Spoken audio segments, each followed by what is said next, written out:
Good morning in Christ, everyone, and have a blessed day.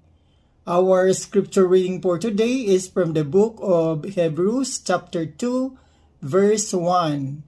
We must pay the most careful attention, therefore, to what we have heard, so that we do not drift away. Amen.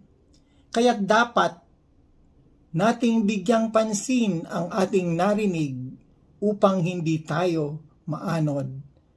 Amen. Ang ating pong